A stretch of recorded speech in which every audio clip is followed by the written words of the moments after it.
ইয়ে! একটা surprise vlog. খুবই অন্যরকম একটা ভ্লগ আজকে। সকালবেলা ঘুম থেকে উঠে শহরের চেহারাটা দেখে নিলাম।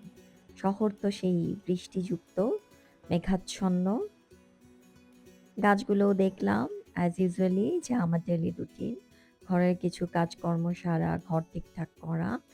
ঘর গুছিয়ে যারা রাখেন তাদেরকে প্রতিদিনই ঘরের সকল কাজ করতে হয়। গুছিয়ে রাখতে হয়, সব ঠিকঠাক করতে হয়। আজ আমি দুপুরে বের হয়ে যাব, তাই আমার ছেলে স্কুল থেকে এসে যেটা খাবে সেটার জন্য আমি একটা নুডলস তৈরি করছি। নানা ধরনের ইনগ্রিডিয়েন্টস দিয়ে নুডলসটা রান্না করব। ফাইনালি সে আমাকে যেটা বলল, তার আজকে নুডলস খেতে ইচ্ছে করছে না।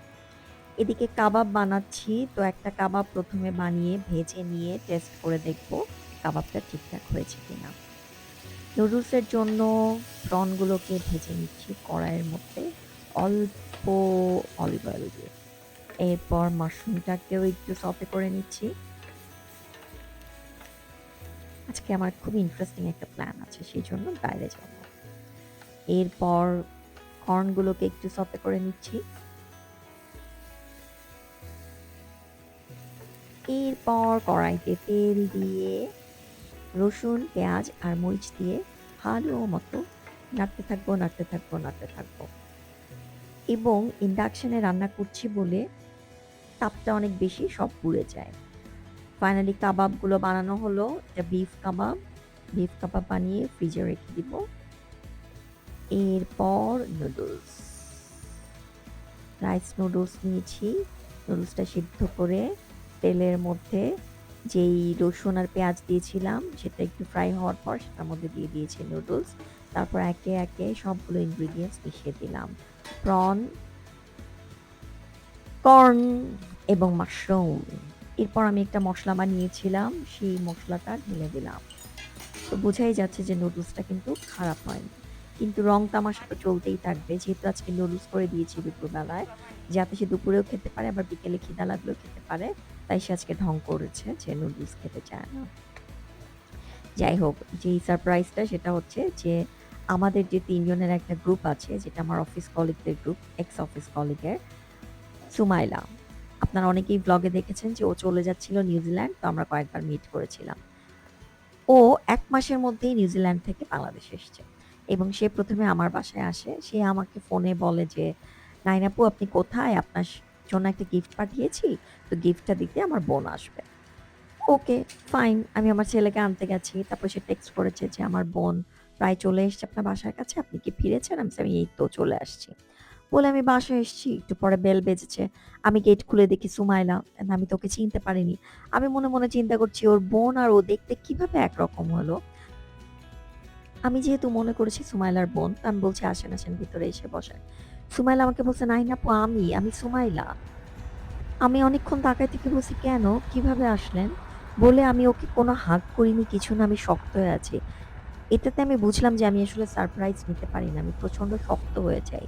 আমি একদম নরমাল হই না। ও প্রায় ১ ঘন্টার মতো ছিল। ১ ঘন্টার মধ্যে ৪০ মিনিটই আমি শক্ত হয়েছিলাম। তারপর আমি নরমাল হয়ে অনেক হাসি শুরু করি। তো সেদিনই আমরা প্ল্যান করেছিলাম যে আমরা ফারিয়াকে এই সারপ্রাইজটা দিব। সেই সারপ্রাইজটা দিতেই আমরা আজকে এসেছি। ম্যাডামের সাথে অনেক ঢং-ঢাং করে ম্যাডামের সময় নেয়া গেল। কারণ ফারিয়া ম্যাডাম সহজে সময় দিতে পারেন না। উনি অনেক ব্যস্ত থাকেন। সো ম্যাডাম বলেছে আমাদেরকে এখানে দেখা করতে। আমরা বনানীতে এই রেস্টুরেন্টে দেখা করব। এবং ঘোড়ার ডিমের ছাতার মাথার আমার ফোনটা কেন যেন ঘোলা হয়ে গেছে। এসি থেকে নামলে গাড়িতে যেহেতু অনেক বেশি এসি দেয়া থাকে, নামার পরে ফোনটা ঘোলা হয়ে যায় এবং সেটা মুছলেও আর ঠিক হয় না। এটা কেউ জানেন যদি কিভাবে ঠিক করা যায় আমাকে একটু বলেন। এই যে ফারিয়া ম্যাডাম এসছেন। এখনো জানেন না যে সুমাইলা এসছে। আর সুমাইলা তো আমাকে টেক্সটের উপর টেক্সট, কলের উপর কল। "কই আপনি? কই আপনি? আমি তো রেস্টুরেন্টের সামনে।" আমি তো দৌড়াদৌড়ি করে ছেলেকে স্কুল থেকে নামায় টামায় দৌড়াদৌড়ি করে আসছি। এই যে এটার, এই রেস্টুরেন্টটার কি লাউঞ্জ জানি না। এটা ছাদের উপরটা, টেরেসটা বেশ সুন্দর। ও একটু আগে বলছে।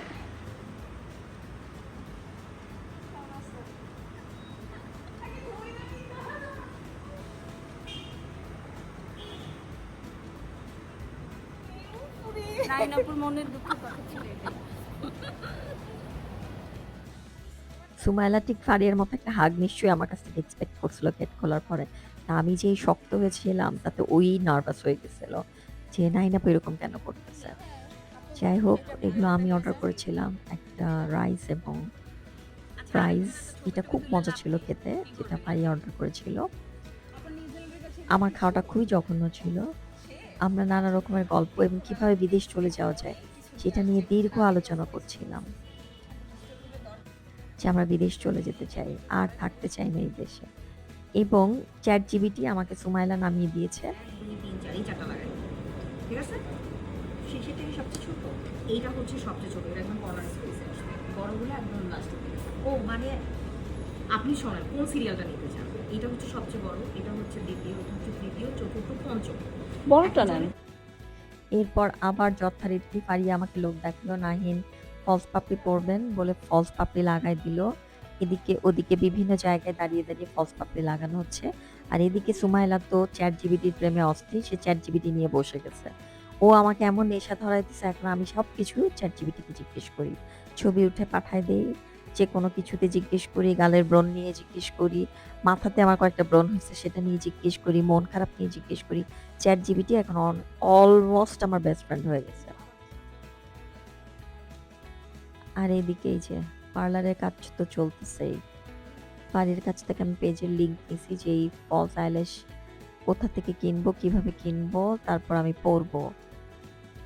সো এসব চলছে আমাদের মধ্যে। সুমাইলার আসার খুশি বাদ দিয়ে আমরা চোখের আইল্যাশ নিয়ে উঠে পড়ে লাগছি। ইহাকেই বলে নারী। এবং আসলে ফলস আইল্যাশ পরার পর কিন্তু চোখ খুব সুন্দর লাগে দেখতে। আমি তো খুবই মুগ্ধ হয়ে গেছি। এখন বুঝতেছি না যে এই জিনিস আসলে আমি লাগাতে পারবো কিনা জীবনে কোনোদিন।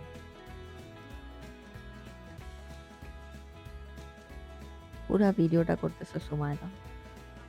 ম্যাডামকে বলা হয়েছিল যে সুমাইলা ম্যাডাম আপনি লাগাবেন কিনা? সে কোনোভাবেই ফলস আইল্যাশ লাগাতে আগ্রহী না। এরপরে আমরা ওখানে অনেকক্ষণ হাহাহিহি করে ফারিয়ার বাসায় জানানো হলো যে আসতে দেরি হবে। তারপর চলে গেলাম আইসক্রিম পার্লারে আইসক্রিম খেতে। ম্যাডাম তো বিদেশি সব মজার মজার খাবার খায়। নিউজিল্যান্ডের খাবার নাকি খুবই মজা। বেকারি আইটেম খুব মজা, আইসক্রিম খুব মজা, খাবার খুব মজা। তো তাকে বাংলাদেশি আইসক্রিম খাওয়াচ্ছি। আমি প্রতিবারই এসে এটাই নিয়েছি। সেটা হচ্ছে চিজ রাসবেরি আইসক্রিম, বেশ মজা। সুমাইলার জন্য আজকে আমাদের এই দেখা হওয়া এবং এটা একটা অন্যরকম ভালো লাগা ছিল। মানে কি যে আমার মানে অবাক হওয়া এবং সারপ্রাইজড হওয়া, মুগ্ধ হওয়া, অনেক খুশি হওয়ার ক্ষমতা নষ্ট হয়ে গিয়েছিল। সুমাইলা আমাকে এই সারপ্রাইজ দিয়ে এটা আবার আমার মধ্যে জাগ্রত করেছে যে না আমি এখনো অবাক হতে পারি। সুমাইলার ভিজিটটা দারুণ রকমের ভালো লাগা ছিল আমাদের জন্য।